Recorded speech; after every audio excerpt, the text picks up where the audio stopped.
Okay, welcome back to the podcast, everybody. I'm here with Chef Nick Curtola.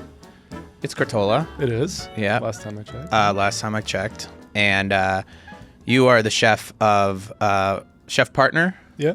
of the Four Horsemen, which opened in 2015. Mm-hmm. Considered, you don't have to respond to this, but I would say one of New York and the country's and the world's great restaurants. Thank you. Not that we don't have to get into the politics of any of this, but you probably on the Michelin list went since 2021 or something. 2019. 2019. Yeah. Or maybe 2020. Yeah. Michelin we'll save for another podcast. Okay. We can figure that out for another. Yeah. And then recently, I bet a year ago, you opened Cavallini across the street. Yep. No, we opened 6 months ago. 6 months just ago. Nodding in agreement. You're just not. Well, I have a lot of. At all. Not. Is it 6 months? 6 months. Yeah. Wow. Yeah. Crazy. It feels like it's been there for. I mean, we've been working on it for a couple years, so for me, Yeah. it feels like a really long time. But we opened 6 months ago. So I'm just gonna go on a little rant about you and your stuff, and then I think I would love to get into a little bit. Sounds awkward. Yeah, it's gonna be awkward. A little bit of your history, and then I'm interested in a lot of your philosophy and anything you want to ask me, anything you want to talk about. For sure. But I feel like there's such an interesting sort of push pull in New York and in the world of successful restaurants or buzzy restaurants or whatever, of you have one that's got buzz, then you expand, and also as the chef you're there for 6 months, you get all the reviews, you leave, the place goes downhill. Sure.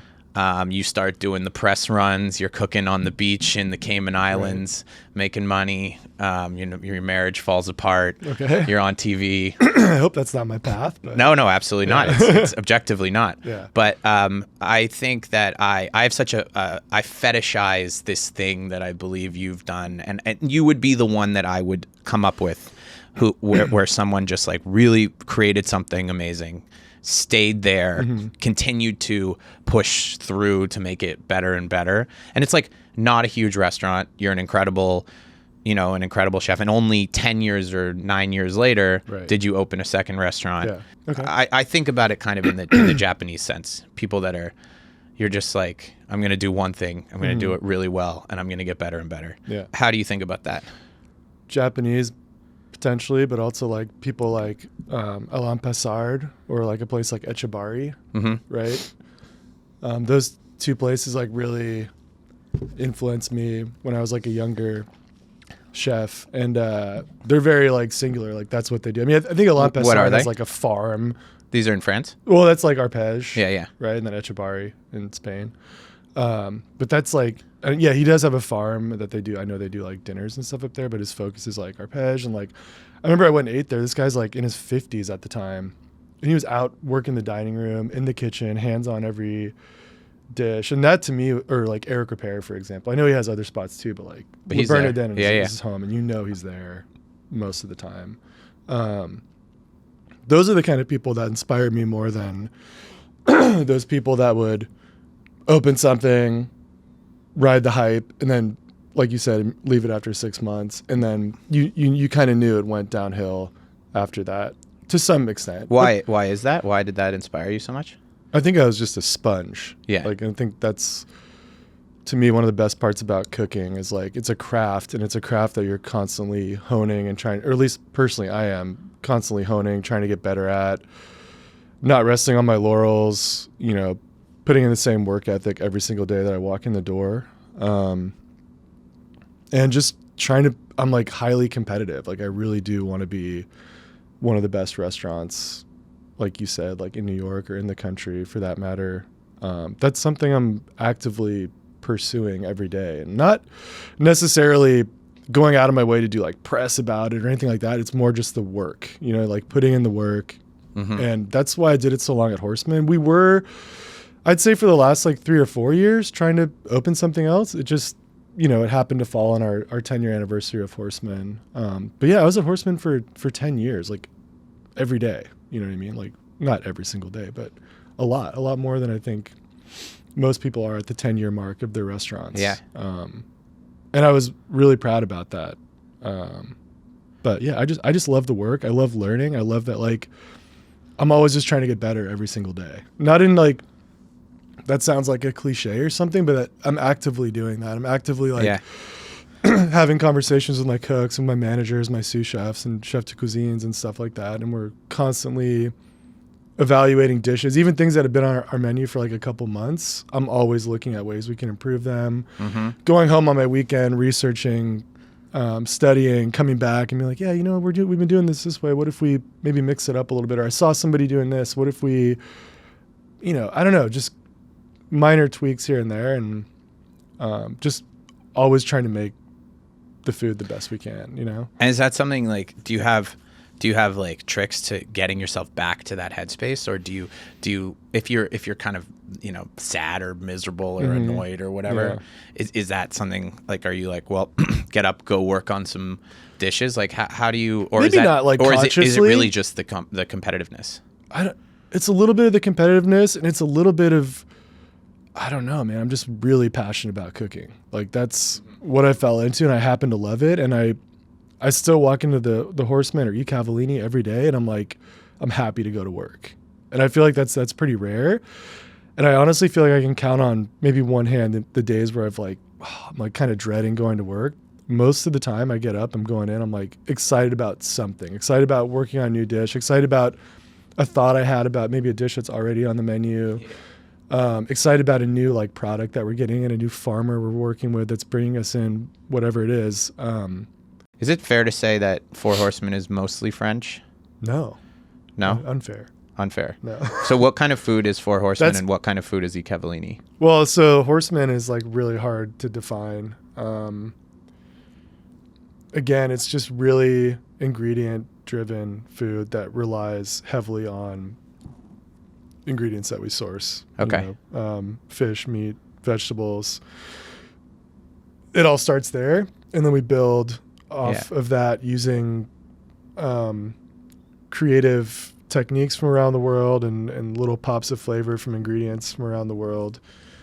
Really hard to put a hand, like a definition on the food there. I've struggled with that forever, but E. Cavallini I was excited about because it's at its core is like derivative of what I think is like traditional inspired Italian food. I don't know. I can't even like, it's Italian, but I hate saying that because like people are going to come in and be like, that's not Italian. I've been to Tuscany and been to blah, blah, blah. And like, that's not how they do it there. And people always say that, but I feel like we're using, it's Italian. Do you think good restaurants should have trouble pinning their food down?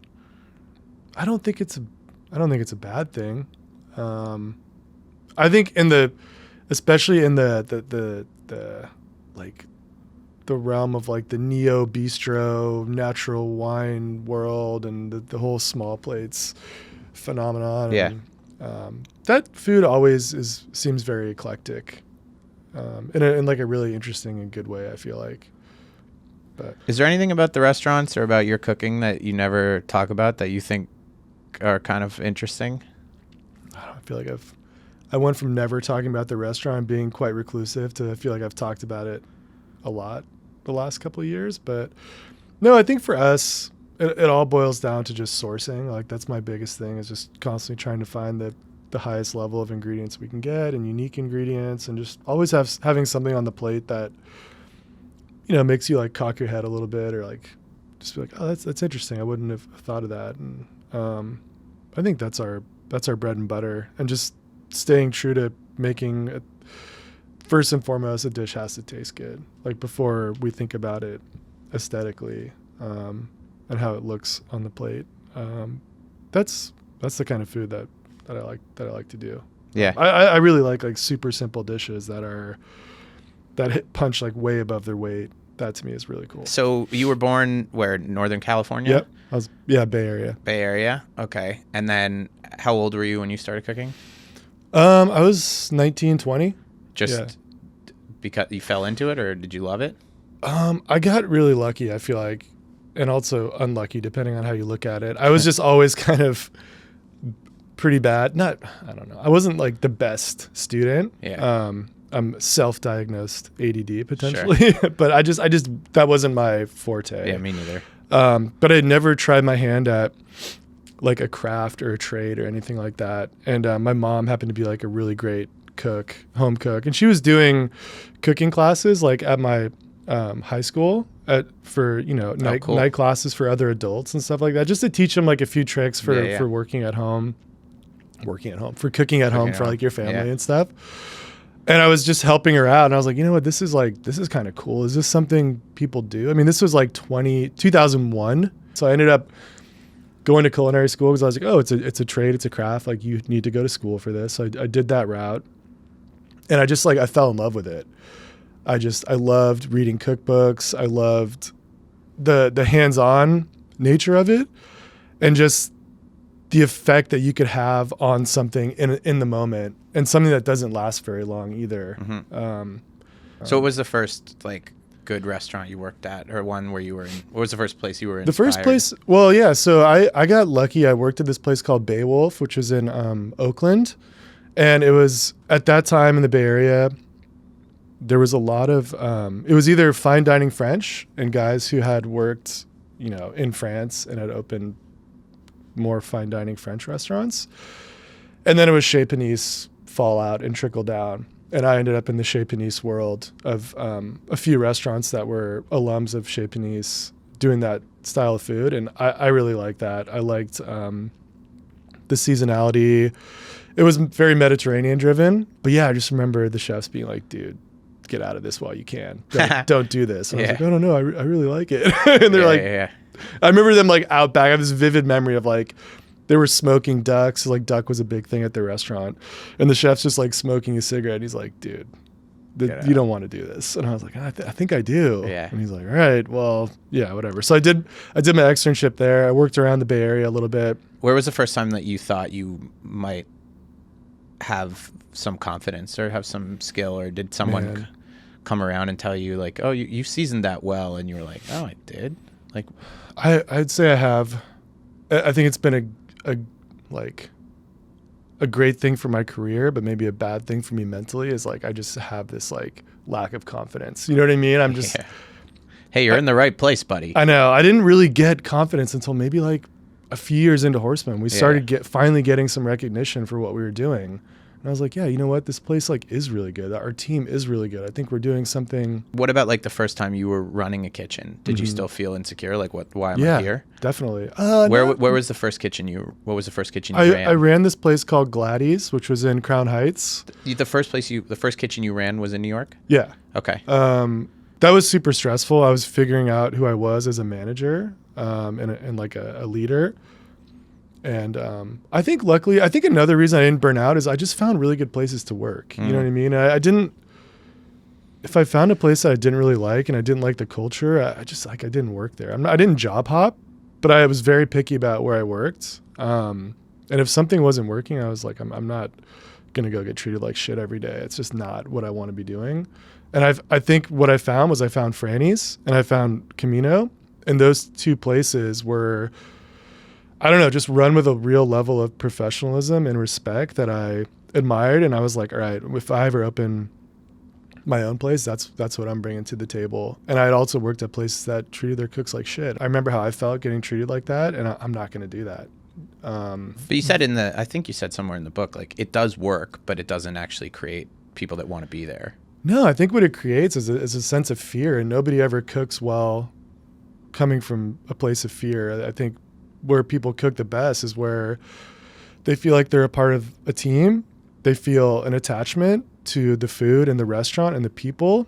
And they feel like they've been given all the tools that they need to be successful. And then when you have all that, there's a sense of like ownership, and you feel like it's your duty to like do your best. And I'm always like in my kitchen, I'm like, constant communication with my cooks, and I'm like, guys, if you ever feel like something's too salty or something's not right, like tell me. I'm not going to get upset. When I'm going to get upset is if that hits the pass and we're in the middle of a busy service, and I'm like, what is this? Like, why are you bringing this? How has this made it all the way to the pass, you know? So then how did the Horsemen come? Like, obviously did you do some test dinners and stuff for Horsemen originally? Yeah. So I was running Gladys, and then it was, you know, doing well, fine. But the owner wanted to change concepts, and I was like, I'm not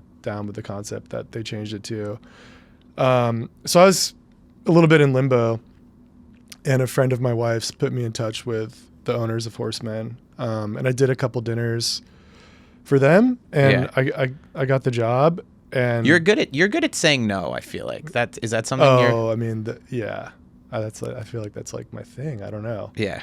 I feel like to a fault sometimes, but it comes from that perfectionism No, dude, thing. I know a lot. Like, I've done a lot of things with chefs. I've done a lot of things with now like comedians and entertainers and stuff. And I feel like the people who are the best are the ones who are good at saying no to stuff. Yeah. Like, if something just doesn't quite feel right.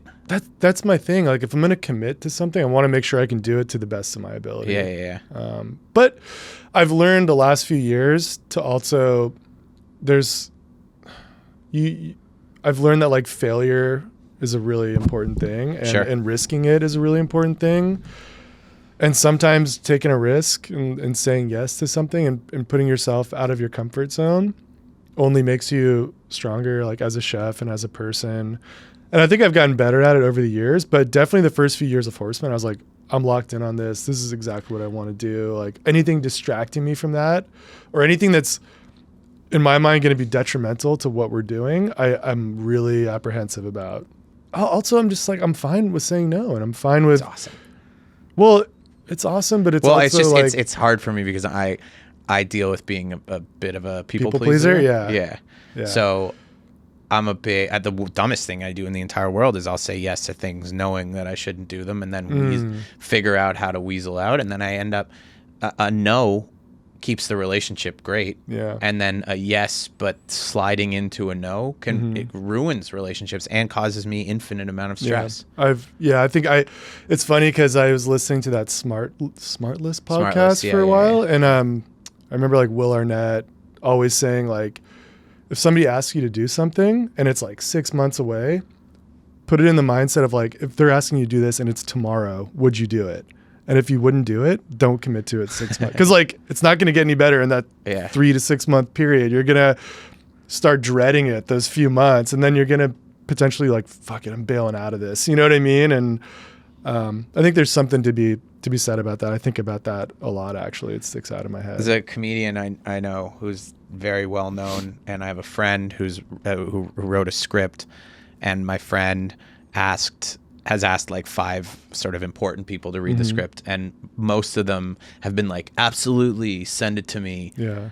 And then he follows up and none of them have read it. And then the big famous comedian, he was like, hey, can you read a script? And the guy was like, nah, like I just have too many things to read right now. Yeah. And the only one that he respects is the guy that said no. Yeah. It's awesome. Yeah, I don't like being a guy that says no. But you're driving towards a good thing. Yeah. You're not saying no in a negative way. You're saying no to preserve your level of quality. Exactly. And that's going to keep your brand and keep your name. Yep. And then when you get a yes, it means even more. Yeah, exactly. So sorry, I distract. I mean, I love that. I think it's so important to remember to do that. So you did a couple test dinners and they went well, obviously. Yeah, I think they went well. And so you weren't confident day one. You were nervous. I was nervous. I felt really good about my skill level. Like, I didn't really become a chef until I had been cooking for probably 12 years. Why do you say that? What do you mean? What do you mean that in terms of a chef, like running a kitchen, or do you mean that in terms of like you didn't feel like you were? No, I just feel like I had a good amount of experience underneath my belt, and I feel like nowadays it's more. People just want to be like a sous chef after a year or two of working at a high level restaurant, or there's an expectation that you're going to climb up the ladder quite quickly. And in my mind, I was like, man, I really want to learn like as much as possible and just get a really good, well-rounded, experience before I ever try to run my own place. Mm-hmm. I feel like I was at that point. I didn't really necessarily know what my food was or my style was, but I knew I had ideas, and I knew I had a level of skill that I felt a level of confidence in. And I was ready to like give it a shot. I felt like I was at a really good point in my career when the opportunity for Horsemen came around. It pretty quickly became an industry spot. So we always had those eyes on us, and I feel like that just made me want to push even more. And it was cool. It's always been a high level of stress there with regards to the level of the guests that's coming in to eat there, and it's only gotten more, not stressful. That's like not the best word, but it can be intense. I mean, especially now we always had this mantra of like undersell, over deliver. And I feel like we can't really do that anymore. It's gotten to a point where people are coming in with such a high level of expectation that to a certain extent it gets unreal to like deliver on that a lot of times. I mean, we're still going to do our best to do that. And 9 times out of 10, people will be like really happy and excited. But there's also, people are traveling from all over the world. Like, I've heard about this place. Let me go see what's going on there. That's just the state of affairs right now in the dining scene, especially in New York. But that also makes me not want to just sit back and like let the thing coast. Like, I'm like, no, we need to be killing it every single day, because like people are coming in here expecting to be blown away, and we need to do our best to try to do that. When you opened, so finally, like 9 years after Horseman's crushing, and then you're going to do another restaurant.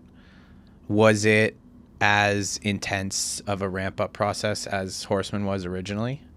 Because it's like to do one thing for 9 years and then finally open another one. I mean, it's like on one hand, the idea of the New York pressure, like, blah, whatever. It's also changed the last decade, too. I mean, it's in a totally different place than it was 10 years ago, yeah. Sure, but like, you definitely had, for whatever it means, TikTok, Yelp, Eater, all the magazines, whatever, you definitely had eyes on you. So like, it must have been intense, right? Did you just... We had a lot of time to work on it. I had a lot of time to flesh it out. I had a really good team. I have a really good team in place at Horseman that really allowed me the time to hone in on what we were going to do. Yeah. And that definitely was in the back of my head. Was like, we're not under the radar anymore. When this place opens, it's going to be... A lot of eyes are going to be on it. And I just knew like out the gate we needed to be executing at a really high level. There wasn't going to be that like, we'll figure it out over the next year or so. Yeah. It's like, no, people are going to come in like ripping day one. Dude, we had like critics coming in like within the first week. Everyone wants a good story hook. And that's what it is, man. It's really frustrating. I mean, the new restaurant from the Four Horsemen team equal its success? Exactly. Yeah. That's one of the reasons I got fed up with media stuff a little bit, was because it's something that I really struggle with, which is coming at it. I come at things naturally from a cynical perspective instead of a positive perspective. Yeah. And so do I. Right. But it's like, can it, instead of, because, well, from a headline, that's so much better. Can it live up? But like, what it is how exciting is it that a restaurant that crushed for 10 years is finally opening a system? Like, it probably won't be amazing right away, but it's like, it's so exciting. We're so happy for this business expansion. No, it's all clickbait now. And are they gonna fucking rip us off? Are they gonna rip? Are they now finally cashing in? We'll see. I think luckily we had a real slow burn at Horsemen in that sense. And I know that stuff's going to fade out. Like, they're going to come in, they're going to say their piece off the rip, get their clicks, you know what I mean? Do their videos about it. And then those people will be gone. And then they're the click hunters. Yeah. They're the click hunters. And then the real people are going to come in, and the real people are going to hopefully love and respect what we do. And just like they did at Horsemen. So what did you learn about yourself and about business from doing it a second time? I was really proud of our opening.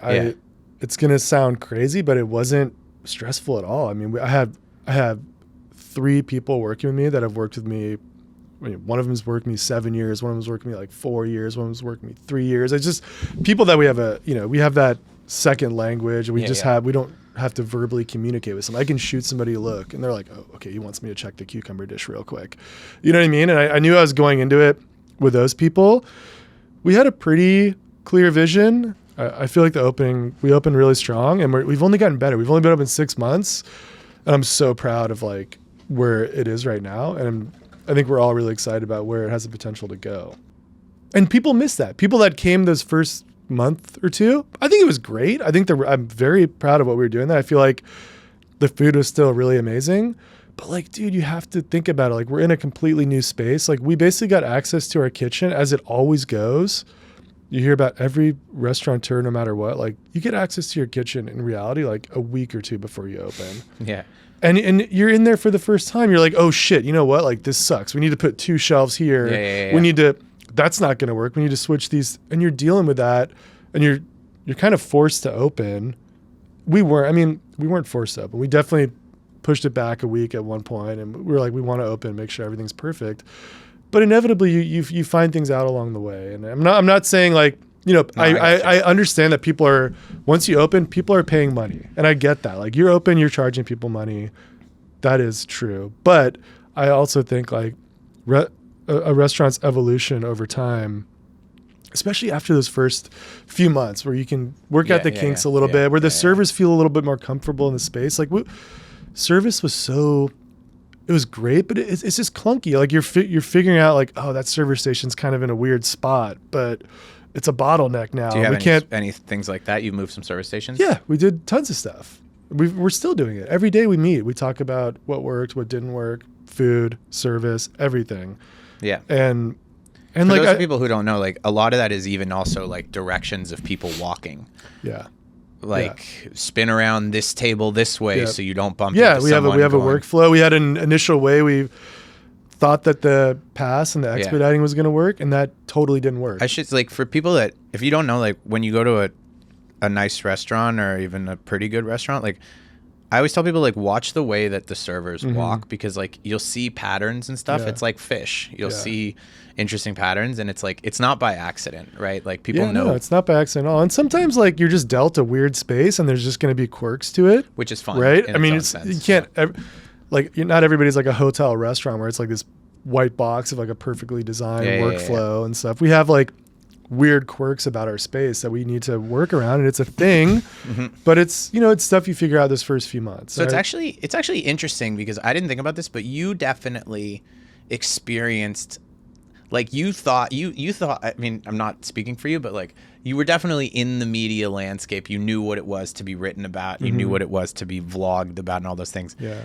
But it'd been a while since you opened something. So you were probably frustrated. Like, you hadn't experienced that like initial wave bullshit. Right. That happened. I didn't. Yeah. And then, so you probably see, that's what you're talking about, eh?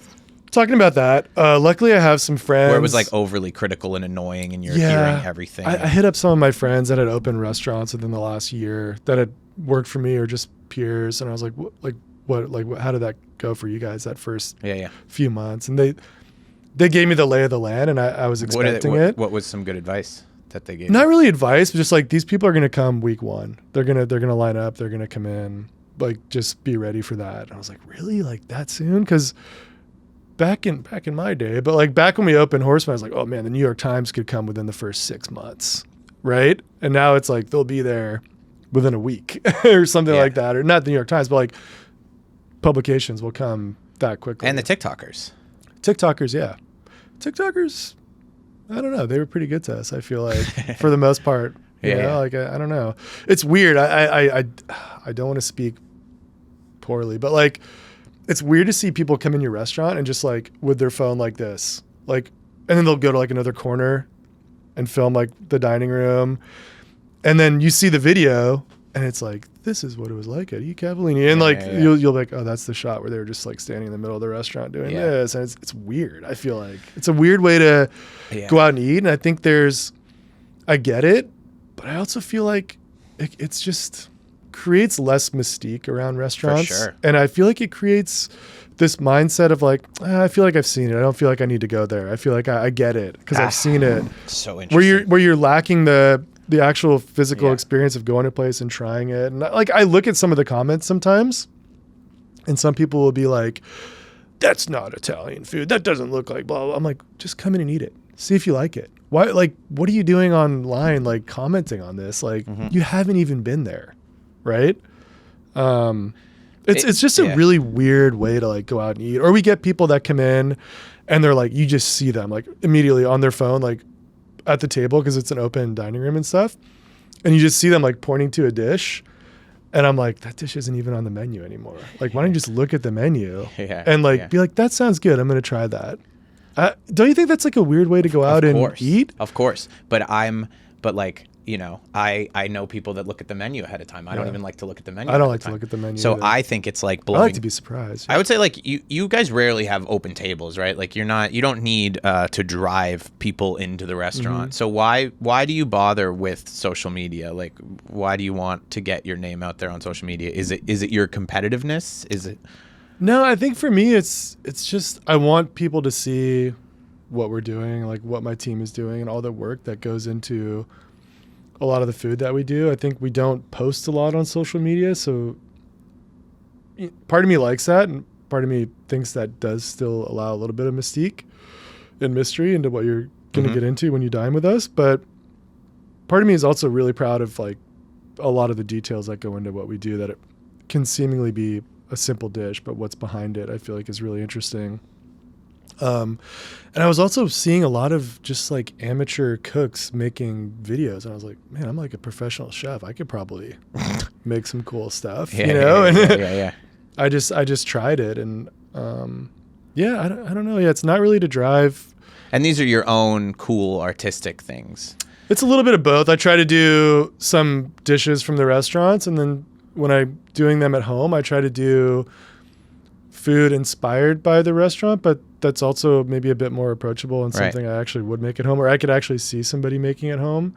And part of me just likes making videos. I mean, I like photography. I like, you know, cinema. I like, I just like film and stuff. And part of me is just like, let me just try making this. And what about, you were saying like, you think it's cool to get the photos of your restaurant dishes out there just because, I mean, in the same way that you would want to, that if I wrote a joke, I would want it to be out there because I wouldn't want someone else to do the joke. Like you want to, if you design a dish, you want to put that claim out there and be like, hey, if anyone else is making this. It's nice to have it out in the ether, I feel like, yeah. I was talking to a comedian the other day who was like, if you try to get he's like, a lot of these comedians try to get huge and then they're kind of miserable. Yeah. So like if you have friends who are contemporaries and have expanded like crazy and then are like pulling their hair out and they've got all these stresses and stuff, how does that make you feel? Like are you ever in the back of your mind like you tried to do too much, but like you got away from the thing? I don't think I have a lot of like friends like that. Well, I don't have a lot of friends, to be honest, but that's just years of, I've like the whole goal. I'm your friend now, by the way. Okay, thank you. I need absolutely. friends outside of like people I work with, but that's just what ends up happening. I've like realized that people stopped inviting me to like weddings and stuff like that because like when you say say no enough, never go. That's why you need to have friends who just won't stop asking for things. Yeah, I know. And if you have friends who get married multiple times, that helps because they can keep trying. Yeah, well, nobody's trying anymore, but yeah. But no, I think I don't have a lot of friends that have gone that route, and I also think it's not something, maybe unless you're really close to someone, that they'll probably divulge, right? Sure. Because they want to put on a facade of like, this or is sick. Maybe it's not even intentional, but they have this image of like success, and yeah, it definitely, if anything, it can make me a little envious. I think like, what if I did do that? But I'm pretty content with doing what I'm doing and being really hands-on and having the ability to be really creative and not have, you know, many roadblocks in my way. And I feel like I know New York really well. I'm very comfortable in this city, in this dining scene. I don't know other cities as well. And the thought of like even expanding to another city, yeah, I mean, I don't know. It's a bit scary to me. There's the unknown. And just the biggest thing for me is like, I wouldn't be able to be there every day. Or if I was there every day, I wouldn't be able to be at Horsemen or eat Cavallini every day. And that makes me nervous because I have seen places that expand or maybe even expand quickly. And then you start to hear through the grapevine of like people going there, yeah, it's not what it used to be, you know? Yeah, of course. But they have that new place. Yeah, the place is really good. But like you said, like, you know, the chef will probably be there for 6 months, maybe a year, and then move on. What was your first inkling to expand? Like when you were at Horseman, were you guys like 3 years in? Were you like, oh, we should? No. I think Honestly, probably 7 years in. Really? Yeah, I think it was. I think this has a lot to do with you. I think you are kind of, maybe you, I don't know if you give yourself credit for this, but I think you are kind of grounded in a way that helps you stay kind of on one thing. I think for us, it was a matter of taking a step back and looking at what we had built. And like I talked about with just retention of our staff, like we had people that have worked with us since day one, and 6, 7, 8 years. And we were like, man, like we don't ever want these people to leave our team, but Horseman's a 40-seat restaurant and there's already so much management there day to day to make that place operate that there was a ceiling. And it was the impetus for opening Cavallini, or just another restaurant in general, because it wasn't Cavallini initially, was just to give a space for people that had been with us for a while. And, you know, my exec sous chef that had been with me for 6 years, I was like, I really want to make this guy chef de cuisine. Or one of my old cooks and sous chefs, like just those promotions. It was more about just giving opportunity to people that had been with us for a long time and had put in like a lot of hard work. How do you find, you said you can tell when people have the right mindset. Like, how do you find people who are like similar in demeanor? Like, what are giveaways that they're not? To me, it's a little bit of grace under fire.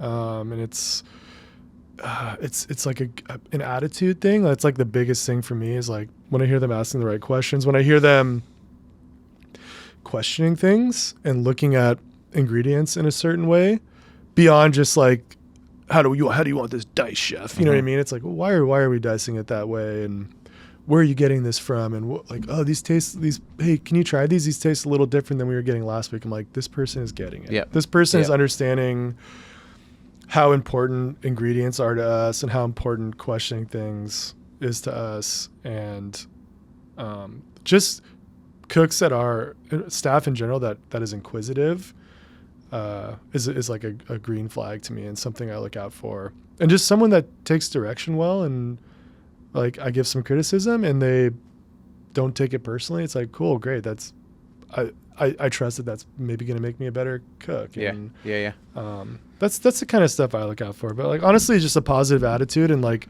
wanting to be there. I would say like Horsemen and Cavallini aren't easy places to work. You know, it's long hours. It's stressful work. They're both very busy restaurants. But what I can offer is like a really good work environment, and just a place where you can speak freely and we can have honest conversations and we can critique one another and work to make ourselves better like every single day. And it's few and far between that it doesn't work. Some people it doesn't click. And I think we're at a place now where we can tell that pretty immediately.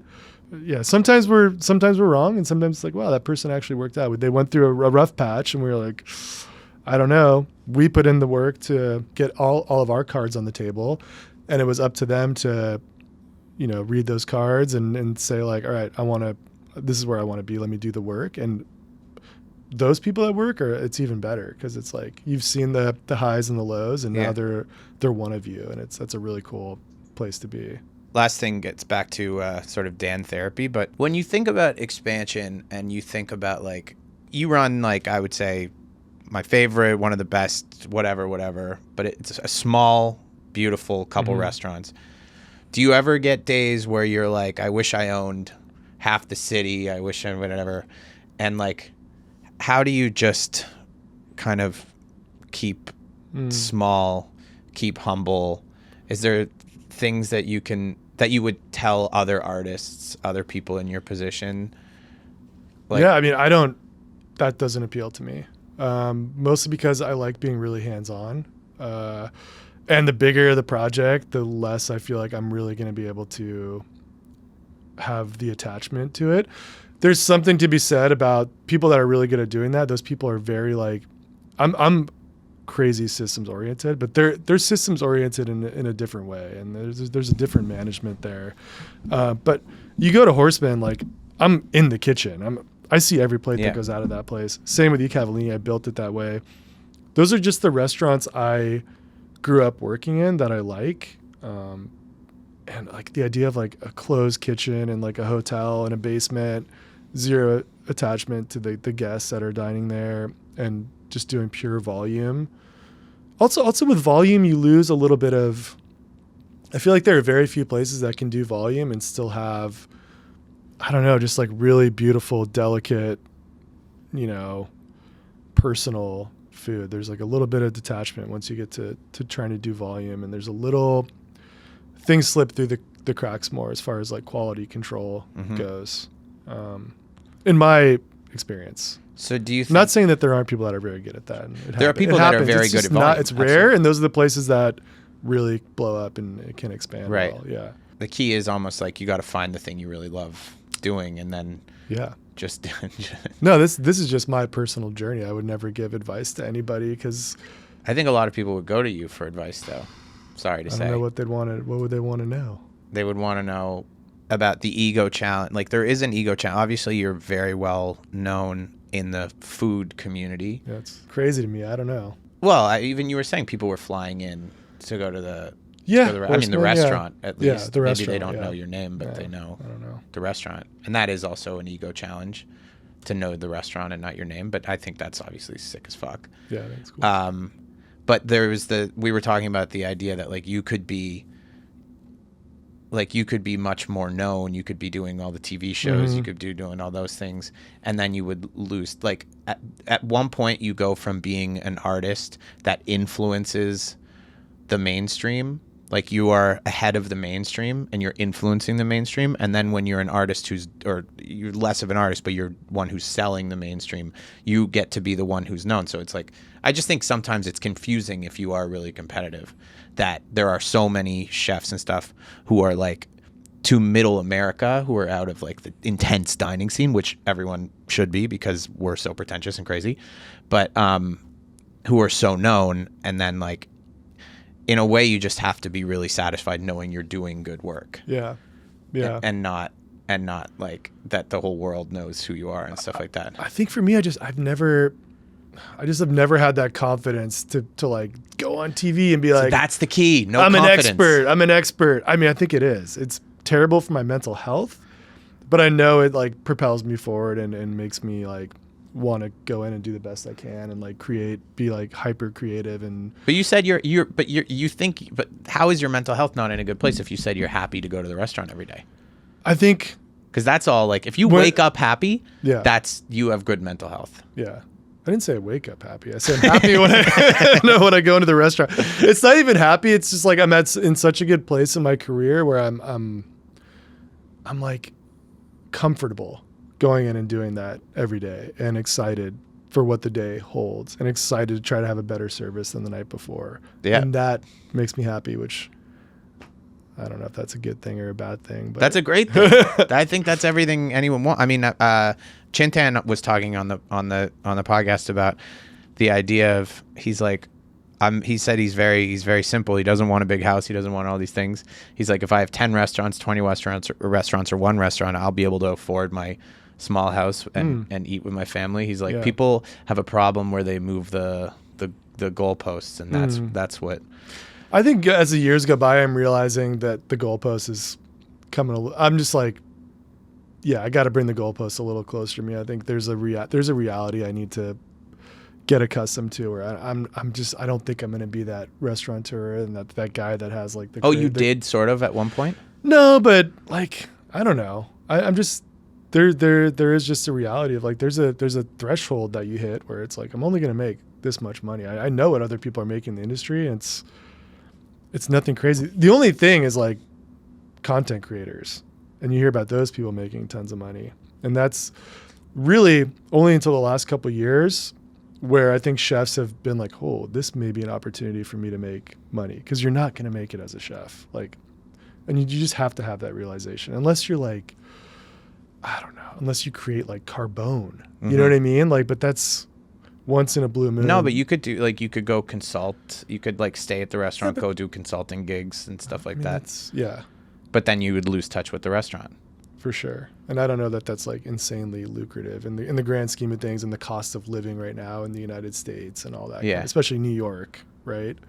So I don't know. I'm just like, I'm happy with my reality right now. I'm comfortable in it. I'm getting to travel a lot, which has like been really cool. I think I was so head down at Horsemen for the first like 6 or 7 years. At the last few, I think I've been able to see the results of that hard work. Sick. And that's been super satisfying, and like I've been really grateful for that. But that I know that that's because of what I took the time to build, and I'm like reaping that now, and I feel really good about that. I think you sort of, in a way, you don't, as a real artist, which I think you are, you almost don't get to have money and respect. Yeah, true. And I think you have respect in spades. Hopefully, I don't know. I never know what anybody else thinks, but I think that everyone who's expanded like crazy, everyone who's really, I promise you, like everyone, I guarantee you, people even that you wouldn't know knew who you were, who have a bazillion things, hotels and whatever, are like, well, that's fucking cool what Nick does. I mean, hopefully. Oh, come on. I don't know, man. I'm just trying to cook the best food I can. Have you seen what Fallow does, the restaurant in London? Yeah. They're pretty sick. Like, that's cool. Yeah. They have an in-house team that does their whole YouTube. They're making bazillions of dollars. Like, if you're a cook there, I mean, are these guys like in your way all the time or what? For sure. Yeah, it's probably annoying. Insane to be a line cook there. And I promise, if I know anything about how money works, the money from the YouTube is probably starting to overwhelm. It's definitely overwhelming. Can tell it. Yeah. And so it comes with its own. But other chefs are seeing that. You're starting to see a lot more like high-end, high-level chefs. Why wouldn't they? Doing content. You don't need. You got to try. Yeah. I mean, like, because people see the money that brings in. I mean, that's a fucked up thing. Is like, for everything you're saying, there's very few people who are good enough and diligent enough who can live in New York and do exactly what you do and make enough money as like an actual craftsman. Yeah. You know? I think with the social media too, I mean, a big part of it is like a restaurant, you're only able to reach so many people. We have 40 seats, you're doing 3 turns a night. I mean, it's only like 120, 130 people a night. With the social media, you have the chance to reach 1 million. You get like a video, like 1 million views. I mean, that's, I don't know. There's something to that. Something to that, but then you start playing the social media lottery game, and that one will really fuck you up. Yeah, you can't do that. I don't know. I did that for a little while, and like trying to play the algorithm. I'm like, I'm just gonna make videos that I think are interesting, and like it's all you can do. Some of them hit okay, and you're like, oh, that's pretty cool. Weird that one did. I thought the other 2 before were way better, but you just never know, man. It's like, it's a dice roll. And last question: are there any good reviews, TikToks, or anything that stick out to you that you remember? And are there any bad reviews or anything? I was really impressed with. I'm not going to talk about the bad reviews because I don't want to give them air. Not that there were really any, but like I said, I think any like silly things. Yeah, I think it was all just a little too soon, and that's fair. Sure. They can do that, and that's fine. But I think like I was really impressed with Helen Rosner. She came in and ate pretty early on, but I feel like she was able to wrap her head around what we were doing and saw beyond the hype of Horsemen and really honed in on what it is we were trying to do at Cavallini in a way that I think myself and the team were pretty impressed with. I mean, I like her writing a lot. Yeah. She's a stud. She's great. I have a long history with her. Oh, really? Yeah. Good or? Yeah. Yeah, because I don't know. I feel like she got us. She's like, we were close. She's a little like the 2 of us kind of, we can butt heads. Okay, well, I mean, I think she's fucking brilliant. She really got us, and I was impressed with that because I feel like a lot of people were coming in early and they were like, she knows they just didn't get it, and that's fine. I mean, it's not because I had a bad review. So like, I feel like the funny thing about having a really hyped restaurant is that you'll get a lot of 1-star reviews that are like, I walked in and they said there was no space tonight. Yeah. 1 star. Yeah. And it's like, you didn't, okay, sorry. Yeah. That's annoying. I got a bad review on the podcast that actually I felt like I appreciated. Yeah. I get bad reviews I appreciate. I'm not like above that. I mean, I'll take everything, right? Because there's like, you never know. You might be like, yeah, you know what? Like that was in the back of my head about that dish. And like, they called it out. Yeah. I mean, you never know. And what I've learned is like, if there's ever any doubt, there is no doubt. I say that like all the time in the kitchen. It's probably super annoying, but if your gut is telling you like, ooh, I don't know about that, like 9 times out of 10, trust that. and like deal with it in that moment instead of waiting and then having it bite you in the ass. And Yeah, this and gets sometimes back to you being amazing at saying no too. Well, and sometimes like a critic or somebody online will say something. I'm like, yeah, shit. You know what? We were a little bit on the fence about that dish, but we left it on. And like, I will say, like, I feel like very proud and confident about everything we put out in the kitchens, but inevitably there's a dish where you're maybe not 100% about. You're like, I think it's really good. Is it perfect? No. But then somebody will critique the one thing that in the back of your head was like, yeah, I'm not sure about that. And they'll hit it and you're like, fair. Like, that's fair, you know, but generally that's amongst like a bunch of other wrong or like silly. Do you try to get all the staff to have an open line of dialogue with you? Like, do you even like, you know, people that are just starting out, are you like, hey guys, if you have any thoughts about these dishes, please let me know? Yeah, I definitely like, and it can't just be like, oh, that was good. It's like, no, that's not. Yeah. Why'd you like that? Or like, I don't know. It's like, well, what's going through your head? What, like, cause you never know. It might, I remember we put on this dessert and everyone really liked it. And then one of the guys was like, I don't know, it's a little like medicinal to me. And I was like, yeah, you know what? Like, there was something there, and like I couldn't quite put my finger on it, but yeah, I could totally see that. You know what I mean? It's like those are the kind of discussions we want to have, as opposed to like, yeah, you know, because that's not anything. But I will say, like, younger cooks, maybe they don't know how to express. Either they like some of the dough, they don't really know. They're like, oh, I think it needs a little more acid. Might not be there yet. It's a funny thing, but we're trying to like bring that out of them, right? It's a funny thing because when I did all the food videos forever, like people being able to describe food. Yeah. Anybody you see who's on the Food Network or like has a big food job talking, they're always incredible at describing food, and people are like, oh, like Guy Fieri's an idiot or whatever, but like the fact that he can just go off talking about a dish, like get someone to film you and eat a bite of something and then try to talk about it for 2 minutes. It's impossible. Really? Yeah, it's not. I mean, like, I've never tried. I've always wanted to be a judge on like a show or something. I'm gonna make that happen, dude. That'd be sick. I would love to be a judge. I always get asked to go on shows as a contestant. I was like, no, but like if you guys ever want me to come in and be a judge, I would love to try that and like talk about like somebody's dish. You want to try it with one of these cookies right now? Sure. Wait, do you want to hear? I'll tell you about the negative review that I got on this thing.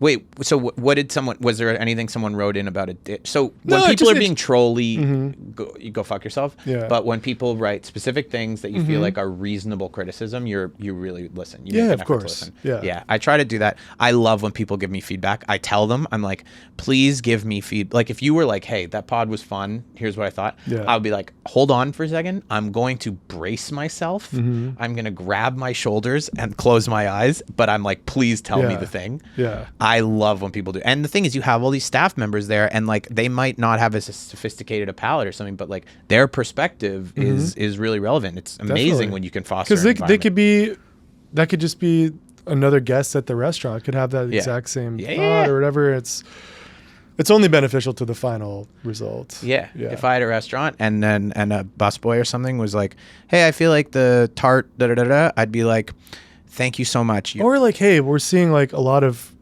you know, sauce come back on this plate. Great. It's like cool. Wow. Yeah. Maybe we are putting a little too much. Let's like. I talk about this all the time, but nobody cares enough about feedback. Feedback is the most important thing, and you got to find the ways that you're getting feedback.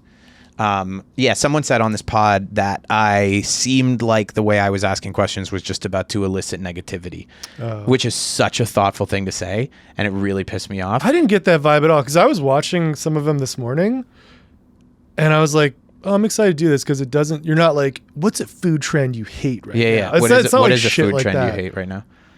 Dude, I don't know. I try not to be like, because you're positive. You're a positive guy. I still have that clickbaity thing working in my head. I know. But I want it gone. I was like, caviar bumps. Caviar bumps. I don't get that. That's but I'm like, is that a food trend? I'm like, no, it's no difference than a fancy watch. Yeah. Well, I like fancy watches. Do you? Yeah.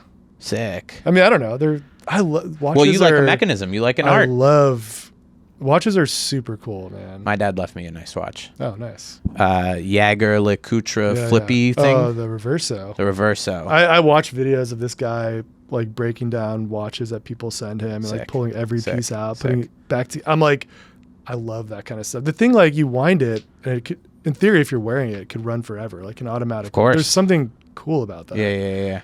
And also they're just beautifully designed and made. And yeah, I think they're Anyway, that comment to me, I was like, this person for some reason kind of maybe has it out for me a little bit, but took the time to think about my perspective or whatever, and then said that, and I was like, it hit me so hard because like all I want to be is positive, but my training is to just be negative. My training is to look around the room for what's not working instead of what's working. That's what makes me good. Like I would be good at running a restaurant eventually because I'm good at running comedy shows. I'm good at running things because I look around and I know I can spot problems, but I'm not good at spotting the joy. Yeah.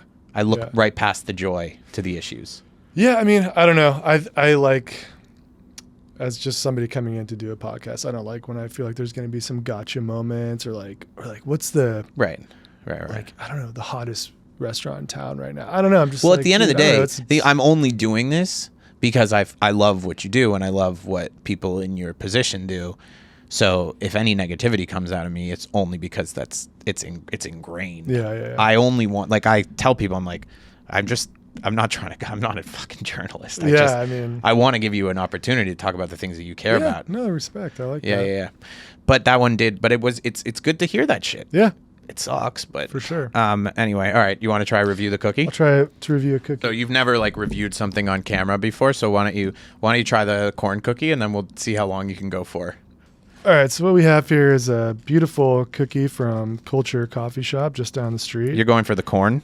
I'm going to go for the corn because he recommended that, and he threw it in the box extra for us, and he seemed pretty excited about it, so I'm going to give it a try. All right, we have a nice shape here, beautiful color for a cookie. Feels soft. I like soft cookies. This is awesome. Ooh, interesting. Get some ASMR of eating here. Crazy good corn flavor. Wow, really cool. Sweet. Not like cloyingly sweet, but like sweet corn flavor. Some nice like not graininess, but like a little bit of pleasant structure to it that feels almost like polenta-y. Maybe I don't know if there's polenta in it, but it has a nice like crumb to it. Nice bake, not like raw, but not rock hard. It's got a very pleasant chew to it. The crust kind of like dissolves, it's like sugary dissolve around the actual cookie itself. Have you had that? Yeah. It's pretty nice. I feel like it's a nice like breakfast cookie. It almost feels like it crosses the line between cookie and like a breakfast pastry, if that makes any sense. Right? It doesn't feel as decadent or indulgent as a regular cookie. It's got more earthiness and wholesomeness. That corn flavor, I feel like stands out and just like lingers really nicely. I mean, you crushed it. Let me. Okay. It's also like really simple and straightforward. There's no bullshit there. It's like, that's a corn cookie. Yeah. It's not anything weird. It's not like corn matcha, something or other. It's like a pure expression of corn flavor. That's not subtle. It's like, I like that. You crushed this. Oh, thanks. Wow. Yeah. Get me on a guest. Top chef. Great. That was good. That was really impressive. Oh, thanks, man. Anyway, thank you. Yeah. Thank you Thanks, for coming. dude. This was awesome. Sorry, I can ramble. No, I love it.